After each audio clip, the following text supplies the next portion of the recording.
ভাঙা সম্ভব হয়। বাবার মৃত্যুর পর আর কি আমরা বসিয়া সিদ্ধান্ত নিয়ে মিটিং করিয়া এর পর্যায়ে গিয়া মসজিদ ভাঙ করা হয়েছে।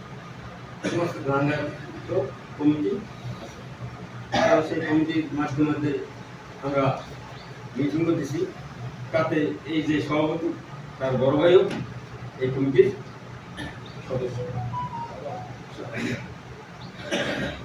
শেষবারে মসজিদের যে অনুদান আইছে সেও আমাদের কাগজ ছিল যে এই মসজিদে কিন্তু ওইখানে একটা মসজিদ, এই পাশে একটা মসজিদ, ওই পাশে মসজিদ, মুসল্লি কিন্তু কম। আজকের যে মুসল্লি, এই মুসল্লি সবই অনেকই তাওয়াতি মসজিদ। ইনশাআল্লাহ এইবার কাজ শুরু করা হয়েছে। কাজের শুরুতে যে কয়টা অনুদান সেখানে এই মুসল্লিরাই কী করছে, এর একটা কাগজ ছিল। এই কাগজটা আমাদের ইমাম সাহেবের কাছে ছিল। কাগজটা পাইলে আর একটু ঝামেলা হইত, এখন সেই কাগজটা নাকি পাওয়া যায়।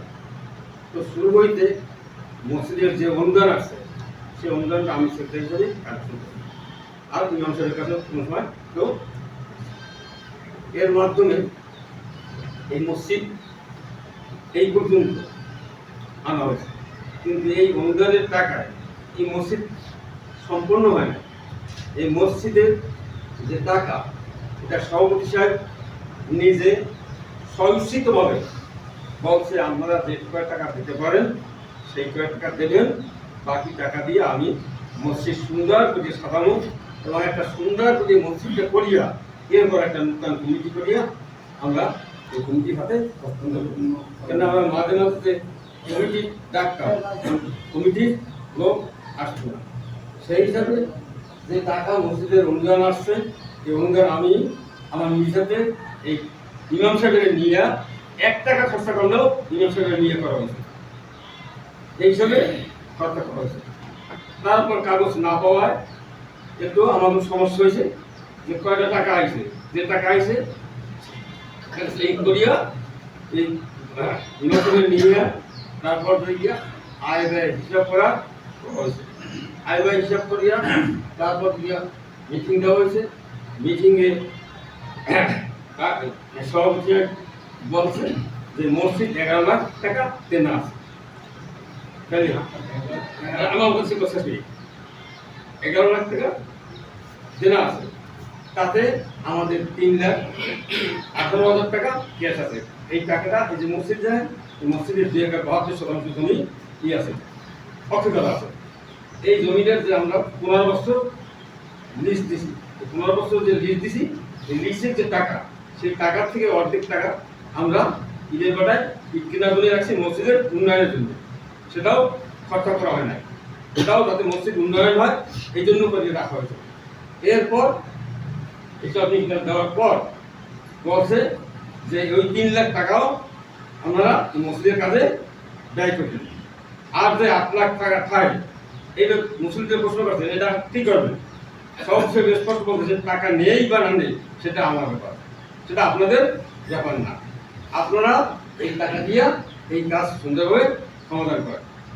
এরপরই ইমাম সাহেব উঠতে বলছে যে আপনারা আজকে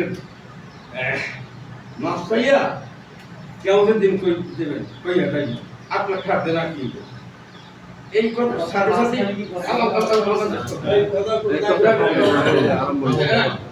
কথার সাথে সাথে এই মসজিদে এই গড়বড় শুরু হয়েছে।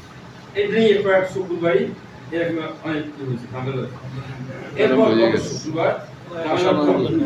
গত শুক্রবার দিন, এর আগের শুক্রবার আমি আসছি বলছি যে দেখেন আমি তো অসুস্থ, আমি তো বাড়ি খাই না, যার জন্য এইটা সমাধান করতে পারি না। আগামী শুক্রবার দিন সভাপতি হিসেবে আনিয়া যেভাবে পারি এটা সমাধান করিয়া দিন। তারপরও রানিয়া অনেক অনেক কিছু হয়েছে। যাই হোক, এরপর চলে গেছে গত শুক্রবার আনিয়া এই সভাপতি সাহেবের আলোচনা করিয়া তারপর বলা হয়েছে যে মসজিদে যে 8 লাখ টাকা পাইবে দেনা আছে, এই টাকাটা আমরা আসতে মসজিদে আপনি দান করে দেন। এই কথার পর সভাপতি সাহেব স্পষ্ট সবাই বলছে যে আমি এই 8 লাখ টাকা মসজিদে দান করে দেব। আলহামদুলিল্লাহ। দান করার পরও এরপরও নামিয়া এরপর লাঠি ললই ললই এরপরে ঘটলাম এই দুর্ঘটনা ঘটছে। তো মসজিদ এখন দেনা না, মসজিদের দেনা যে 8 লাখ টাকা ছিল সেটা সমস্যা গত জুম্বায়